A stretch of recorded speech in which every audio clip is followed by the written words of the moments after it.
పచ్చదనంతో ఎంత ఆరోగ్యకరంగా పెరుగుతుందో మొక్క. ఇట్లా పెరగటం వల్ల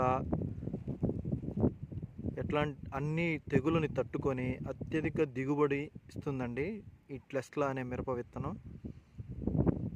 రైతు సోదరులారా గుర్తుపెట్టుకోండి, ఈ ప్యాకెట్ దొరకాలంటే మీరు ఎంతో అదృష్టం చేసుకుంటేనే ఈ టెస్లా అనే మిరప విత్తనాన్ని మీరు పొందగలరు. ఎందుకంటే చూడండి, మొక్క వేసి వారమే. అందుకే తప్పనిసరిగా ప్రతి రైతు